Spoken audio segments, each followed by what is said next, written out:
Urvashi ji, Mr. Vikrant Mathur, Mr. Rohit Kumar, other representatives of the organization, distinguished participants, friends. It gives me an unusual pleasure to participate in this particular session organized by the Federation of Indian Chamber of Commerce and Industries. Most of my life I have spent with teachers, children, some of it with bureaucrats and politicians, but the desire to interact with business people has remained a bit unfed, I should say. And I'm very happy, therefore, that today I celebrate my freedom by interacting with people who do business. Very exciting indeed. I want to discuss with you many of the areas which, to my mind, are areas of either misunderstanding or misimpressions, ignorance, and rigidities in what we call the education market, particularly the market of textbooks that is located within the education market. And perhaps one can start by simply comparing what happens in these countries, which we call so-called developed countries, that is different from ours. And I can convey in a nutshell the difference is that in those countries, textbooks make children read other books. In our country, textbooks confine our children. Now, if that conveys to you the impact that it all makes on the market, I think you will see something relevant. To me, it makes an impact on the overall quality of society. Education ought to make a society reflective, capable of thinking, capable of discussing across differences of opinion, generally make a society more open, more peaceful. We live in a knee-jerk society. You're all going through right now a knee-jerk phase. We live in a society where very often we end up fighting in public, on television. One of our most popular programs is called Big Fight.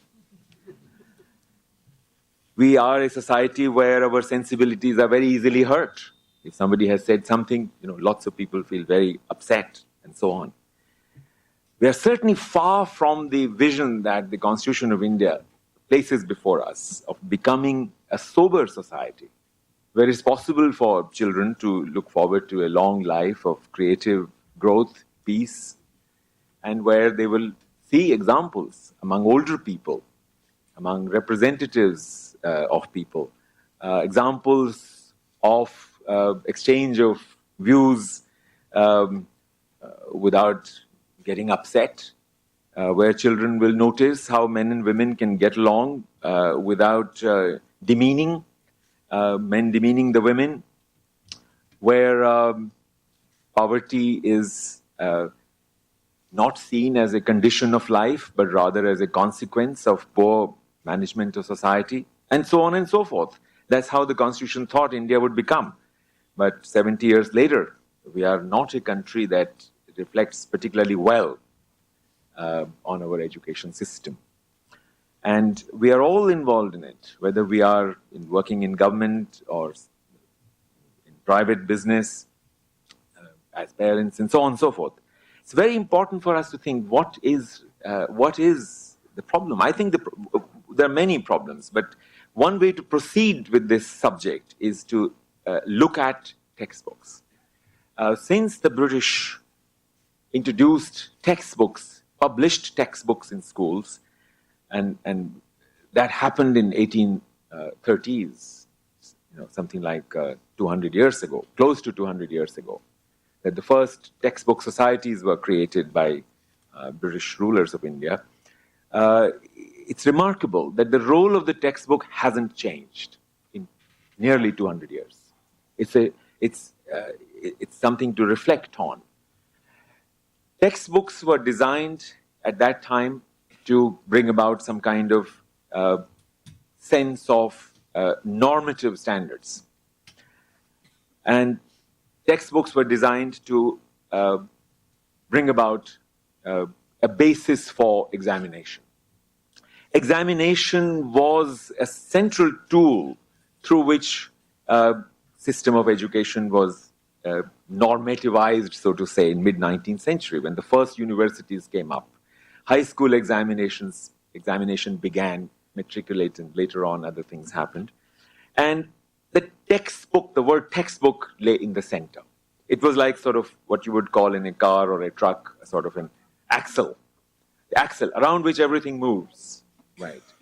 And hence textbooks were became very central. They became an obsession for Indian society. And what was particularly problematic about the textbook was that it drew attention to itself rather than take the child's attention to other books, to the world. The textbook is supposed to be a medium through which a child learns to take interest in the world, to take interest in other books, to become a reader. But our textbooks, right from that formative period, developed this peculiar role of attracting all the attention to themselves and become the means of preparing for the examination. That's the way it was in the 1880s. That's the way it was in the 1920s when many of these boards that are now full-fledged state boards were created. And so it is now in 2016 when we have a central board and we have 40 provincial boards and so on and so forth. It's not a story to be proud of. If we are celebrating things like independence, then it's not a story to be proud of because we haven't really overcome this obsession with a textbook that prepares you for examination. If you talk to private publishers, I had such an experience, and therefore I speak from the memory of an afternoon when I spent a whole afternoon in NCERT as its director with private publishers. We had invited them to reflect with us what is a textbook. Then if you meet private publishers, and you all represent that remarkable industry, you end up feeling that in the popular Indian mind, the perception is that every textbook has to conform to a syllabus. And therefore, textbooks cannot be very different from each other. And so, therefore, what happens to the great ideal of business? Competition. Who is competing with what? If everything is more or less similar, then all you can bring about in terms of difference is maybe quality of paper, quality of illustration, font size you have used, design, layout, etc. If your content is not different, then why should a good principal or a perceptive teacher bother? If all that you're offering is, these physical qualities. Well, we really couldn't get very far because people were fixated on this idea. We decided to proceed on this with a much sort of bigger canvas. Those were the sort of days when, in 2005, the new national curriculum framework was being drafted, in which many people like our chair today, Urvashiji, were involved. And we were hoping that we will redefine the idea of a textbook. Many people thought that NCERT is revising its books. I said, no, we are not revising them. We are producing new textbooks. And not just new textbooks, a new kind of textbook.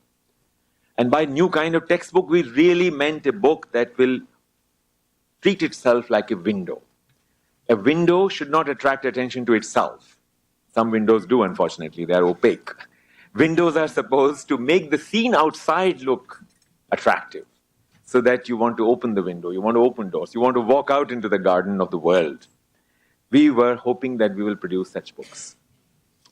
And we were hoping that private business will follow. Well, it's been 10 years. Private business continues to be stuck in old ideas about what is curriculum, what is textbooks, what is syllabus, what is examination. I feel that we all need to sit down and take a good look at these terms. In the National Curriculum Framework context, NCERT produced 21 focus reports. We call them National Focus Group Position Papers. They are on different subjects, they're on different concerns. One of them is about this subject. It's called Curriculum Syllabus Textbooks. It's a document that I request you to read on the internet, or unfortunately FICCI also couldn't get a copy, couldn't buy a copy, so they photocopied.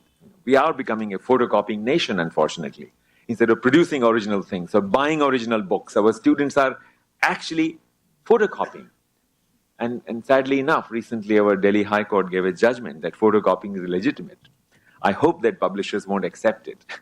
I know a group of publishers have appealed, and I hope they win. This is a very serious problem. So I'm sorry about this detour. It's one of my hobby horses to condemn photocopying as something that keeps book business down.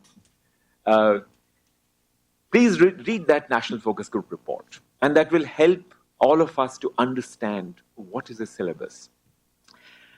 I'll very briefly explain the idea of why the same syllabus can generate multiple textbooks of the kind that I'm talking about.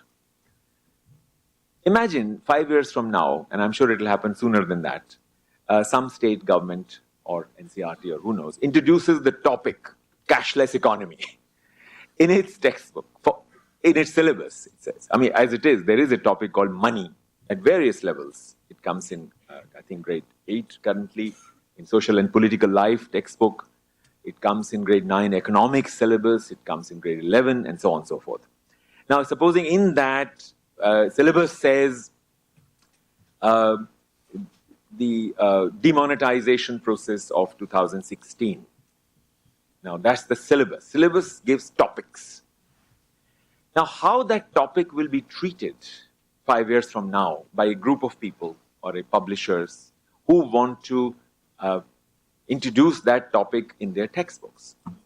Friends, we are all living through this period of demonetization. You can see today, if you watch television, read newspapers, how many different viewpoints are there on this subject. These viewpoints acquire their difference depending on which class of society you're looking at. There is a top layer of society which has credit cards and various other things, and they don't mind this period much.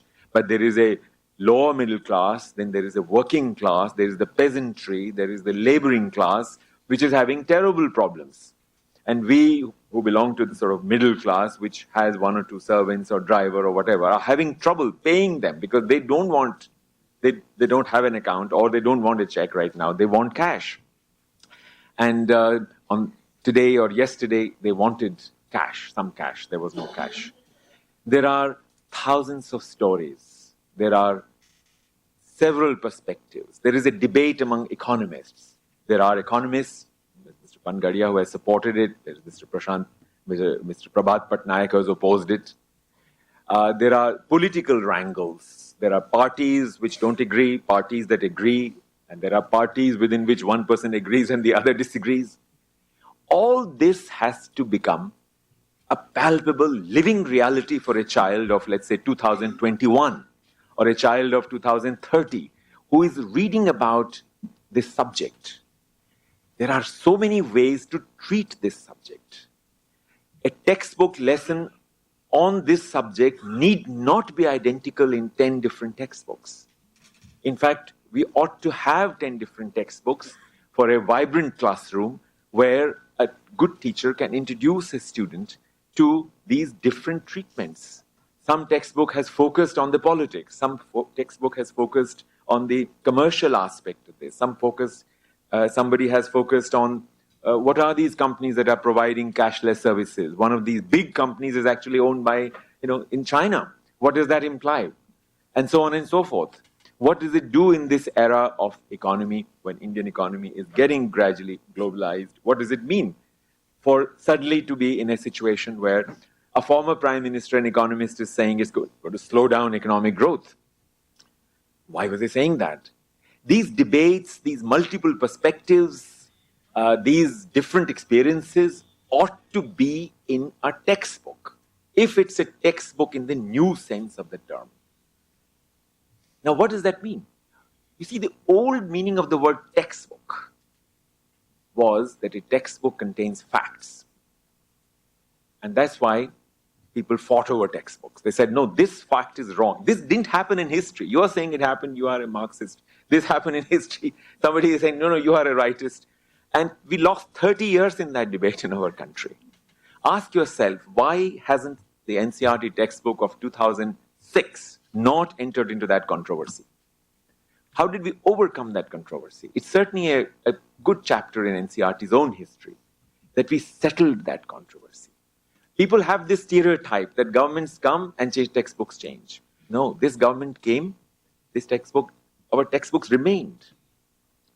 They haven't changed anywhere. In fact, we were very proud that even in 2005, 6, 7, 8, when new textbooks were being introduced, states ruled by different political parties adopted our textbooks at this very minor fee with which we gave permission to reprint them. And we were very happy when some minister said from a state which was ruled by an opposition party at that time that these textbooks are professional books. They are not political.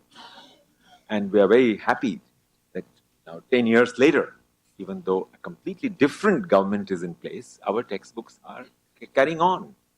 They occupy some nearly, I should say, more than 15% of the space in terms of total number of schools in the country, even though CBSE, which is mandated to use our books in NCERT, covers only 4% of schools, nearly 15% of schools, which means many other state boards are using them.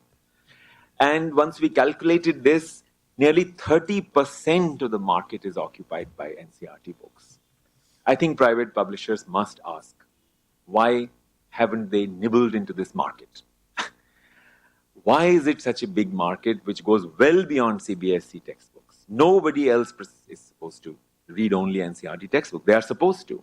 I think the reason is that we have ended up doing something new in these books, which private publishers have yet to take note of. Our textbooks are not about facts. This whole exercise of national curriculum framework was led by a man who is a great scientist, Professor Yashpal. He's now in his 90 years right now. He was chairman of ISRO. He has been chairman of the Nuclear Winter Committee in Europe. He has seen a whole lot of the world. And he told us, he led us in this process to understand that the main job of education is to make students capable of wondering about things. That is the job of a good textbook, to open the mind to an imagined universe, open the mind to questions that are not answered in the textbook or anywhere. Make children wonder. How do you make children wonder?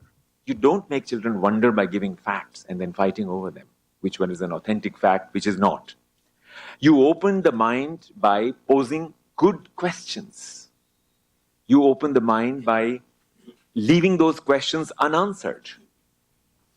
Instead, by showing where must I go to find answers, or in pursuit of those questions so that I can have more questions. What do I read next? We were the first publishing organization which carried advertisements of non-textbook publications of NCERT on the back inner cover of all our textbooks.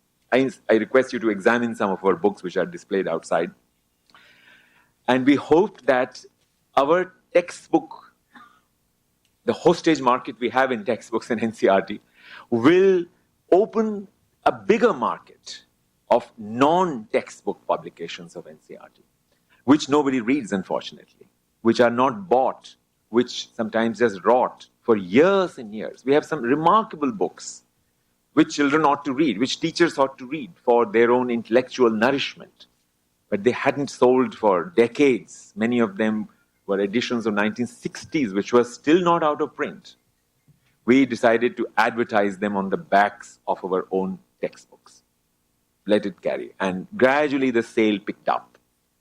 Very gradually. Still very gradual, but it picked up a little bit. We also decided that inside our textbooks, we will give box items where we will mention other books that need to be read in order to get more details about what we are saying in the textbook.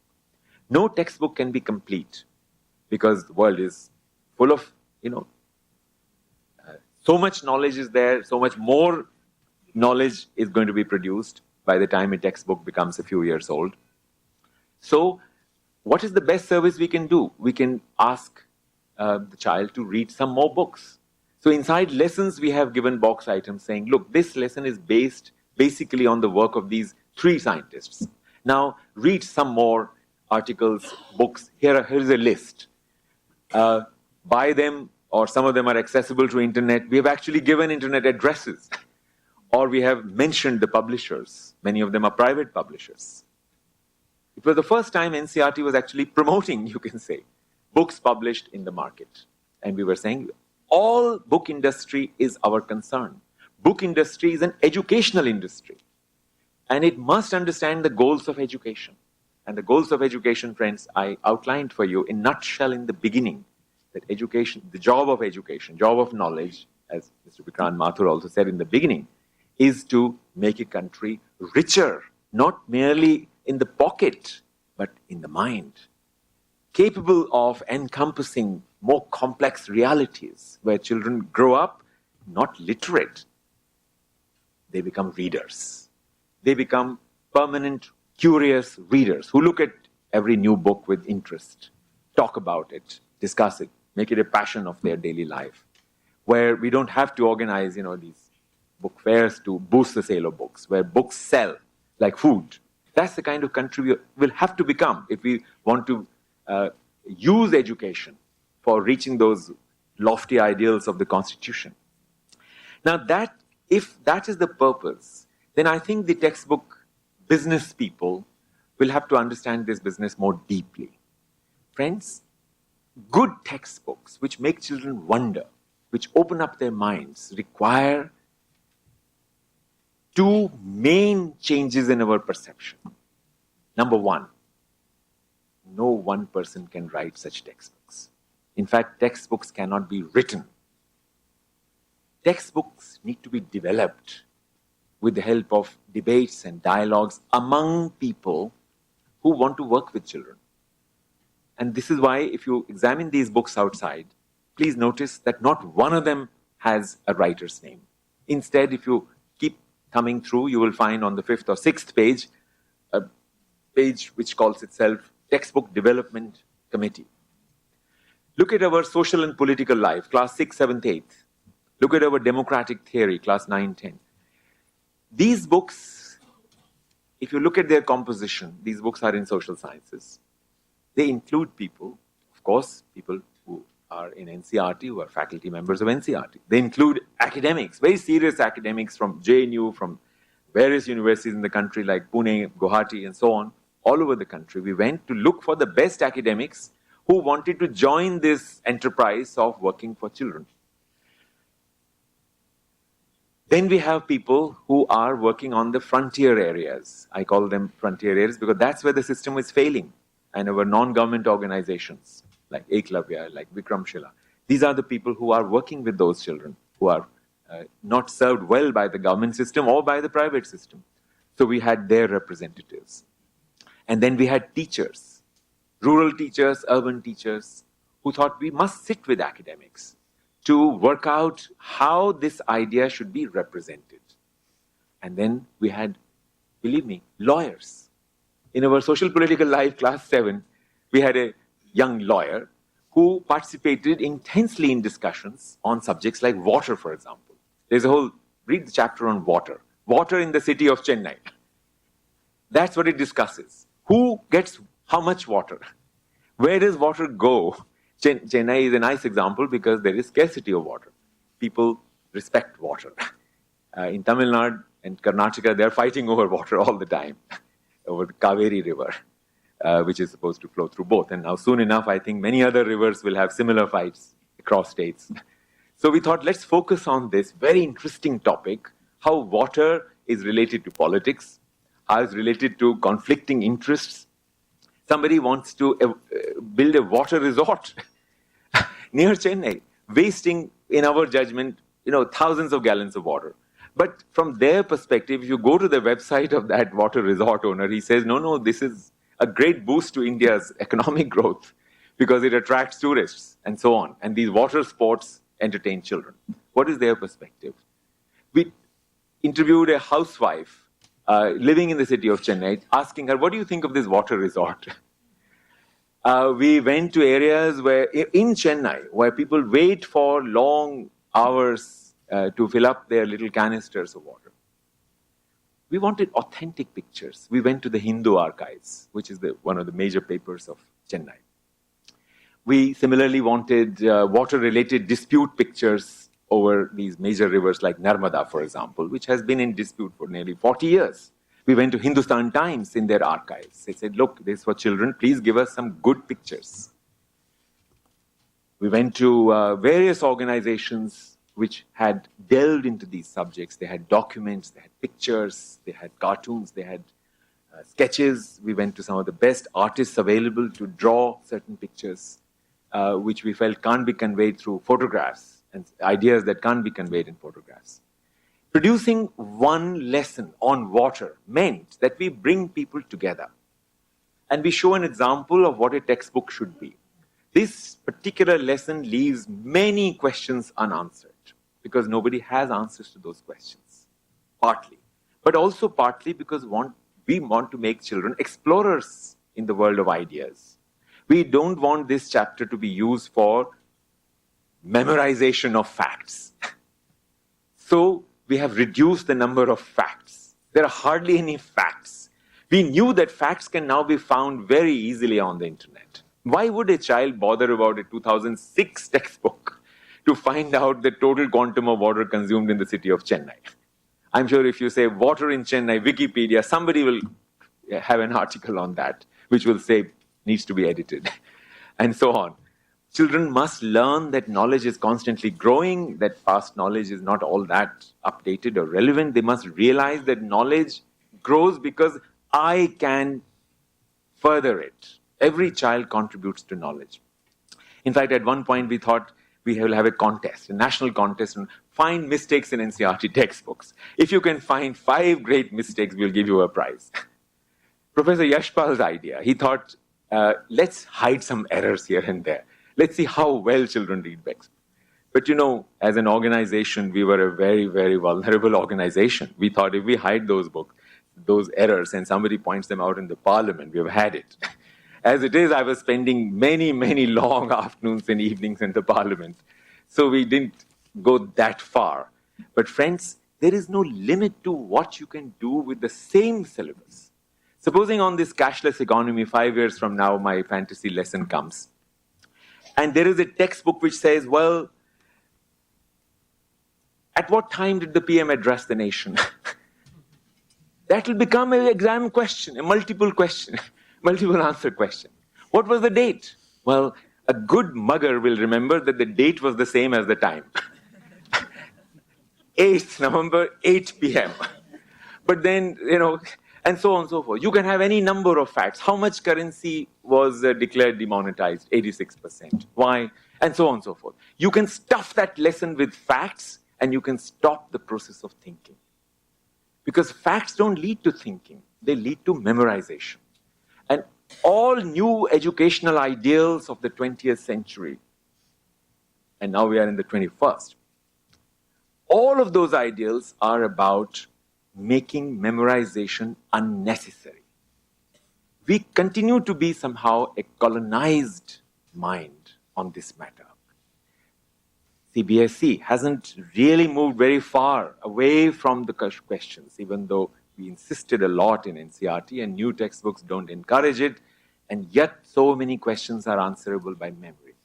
But this pressure is generating, has begun to be generated. That even if textbooks have some items that encourage memorization, let's reduce those items. But then let's trigger desire for more books in different subject areas. And this is my second major point that I want to attract your attention to. In each area, if we want to use textbooks to boost educational publishing, which means to widen the scope of business in books, in readership, then we have to think very deeply. and engage with people who are in this business, or look at books all over the world in other countries to see how they create good science books. How do they create good social science books? In fact, we had a whole workshop on this subject. What is the difference between a foreign science book and Indian science books? Because, you know, if you go to Chandni Chowk, you will find lots of Indian editions of books published in Britain or America on science. What is the difference? Why are there different books? The reason is that those textbooks don't cover the entire syllabus. Those foreign books are about specific areas within the sciences. Now, for example, on electricity, you can buy a whole British book. A British textbook on electricity will get into much deeper areas of electricity. They are also more elaborate, more imaginative in terms of explaining concepts. As Professor Yashpal constantly used to say, it's pointless now to isolate any topic in science from other topics and other sciences. You cannot isolate chemistry anymore from biology, for example. And the solution is not to produce a book in biochemistry, but rather to treat chemistry topics in such a way that a lot of biology gets inbuilt into them, or to treat a biology topic in such a way that a lot of chemistry gets built into them. Today, a topic like photosynthesis can be explained with far greater amount of chemistry, because we know more chemistry about plants, about roots. We know how that chemistry works with physics, which is the light part of photosynthesis. You can publish a whole children's book on photosynthesis. And that book ought to be bought by a child who has been, whose imagination has been turned on by the chapter on this subject in a textbook. He or she ought to be interested in reading a whole book on photosynthesis. We have a very old NCERT book, it's called Vimla in Virus Land. We revived it during this period, updated it with the help of a great scientist, and we said, I hope this book will sell with the new biology textbooks. Because there a girl called Vimla is sick. She has our national, unknown disease called viral fever. And she wants to understand what kind of virus has afflicted me. So in her delirium, in the fever, in this nice book, she meets some virus who says, I'll take you to virus land. And there she meets a few dozen viruses, and this virus tells her that actually there are lakhs of viruses, many of which human beings don't know. Look at these viruses that they have identified in the last 30 years. Human beings are going so slow in understanding us. We will always be ahead of them. And doctors in Delhi will have plenty of business in the millennia to come. Very, very interesting book. When you close the book, if you are a 14-year-old student, you will want to know more about everything. You will understand that viral fever cannot be cured by antibiotics. And you will know why. And then you will understand that, this is cheating. And you will understand so many more things. We thought of a biology book must carry an advertisement of Vimla in Virus Land on the back cover, so that that book sells. And perhaps in the next 10 years, 15 private publishers will publish many more books on viruses. Why don't they? I notice even the greatest private textbook publishers are not producing imaginative books for children. And each time you ask them, they say there is no market for them. Whose job is it to create that market, if it's not our job? It's our job to make children capable of wanting to know more, reading. So in sciences, there's a tremendous scope for getting into interdisciplinary kinds of concepts and creating new kinds of material and taking the burden off the textbook.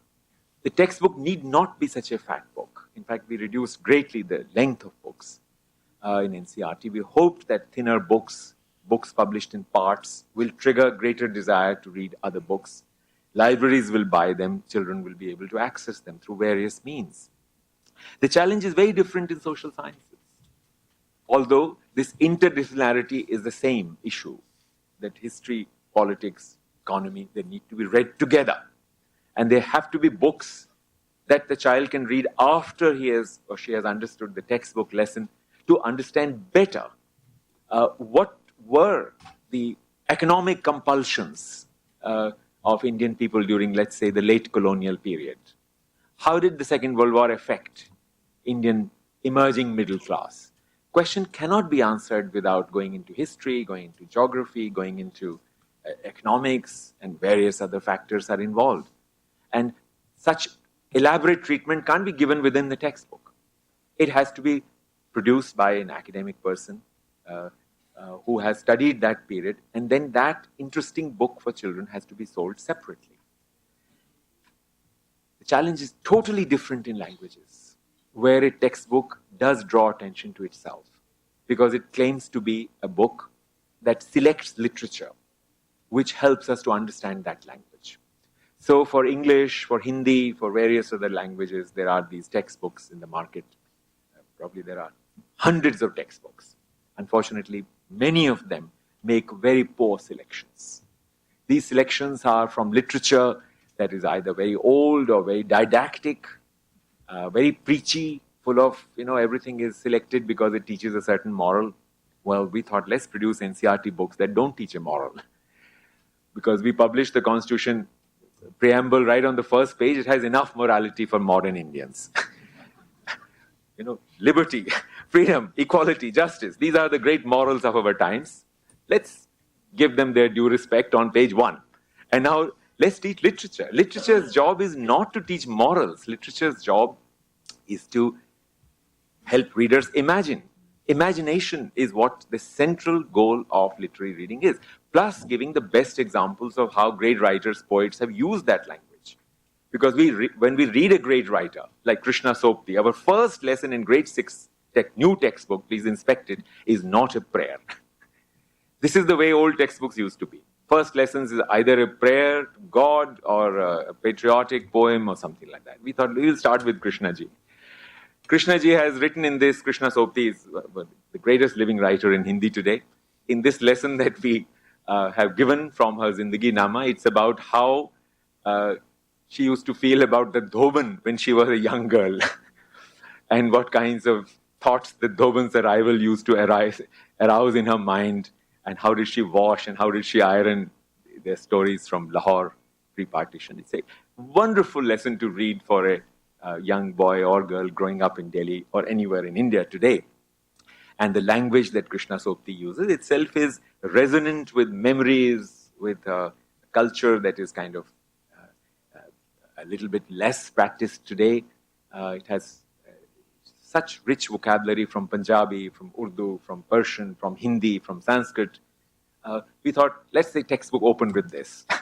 And then there are lessons from various other new poetry of Hindi, new kinds of prose writing. And then we have translations. In each textbook, we thought in literature, in language textbooks, 25% should be translation from other Indian languages, including English. This was the goal articulated in the national curriculum framework. And we followed that goal to the letter. I find it very interesting that no private publisher even looked at that goal. It's a policy goal. You can see textbooks by major Delhi-based publishers for classes 1 to 12 in Hindi. Not a single lesson represents a translation from Malayalam, Punjabi, Bangla, or anywhere else. Makes me deeply worried about do our private publishers know what business they are in? They must read policy documents. National Curriculum Framework is a policy document. It's an approval of, now it's part of RTE, therefore it is approval of Parliament, it's so on and so forth. It must be followed. And it's not a question of just following the law like standing up for national anthem. It's not like that. It's supposed to be, you have the desire to follow it. Because it opens up India to this diverse society with so many languages. We said, let children get introduced to the difference that content makes, that language makes to content by reading stories, poems from different languages of India. 25% of content.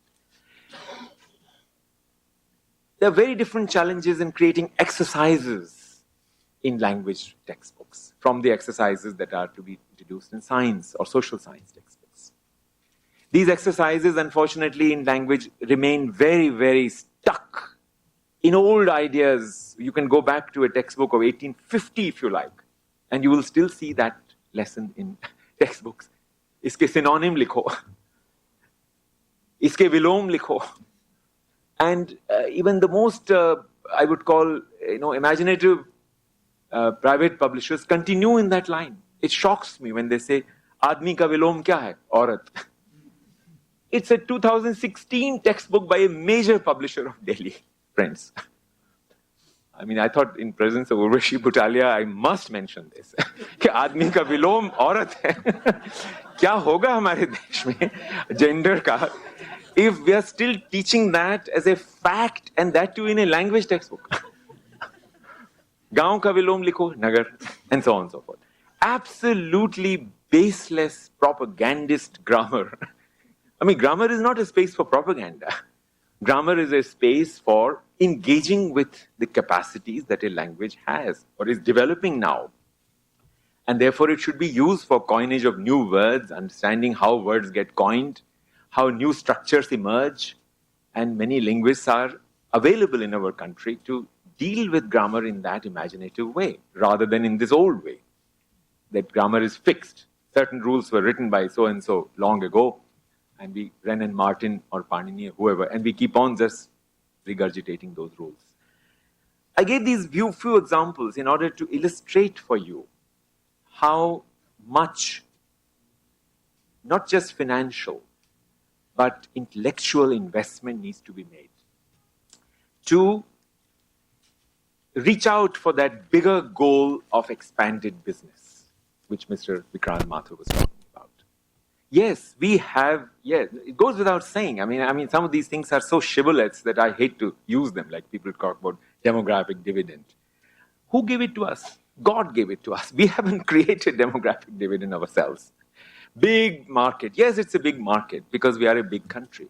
But the market would be much, much bigger. The goal is not simply the market. Market is a means of reaching the bigger goals of education. And if those bigger goals are reached, he said, and rightly said, if those loftier goals of education are reached, then we will be a wealthier country. So knowledge and wealth that way are generated together. But knowledge is not facts. Knowledge is imagination. Knowledge is wondering. Wondering creates good scientists, and also wondering leads to reading more things and so on.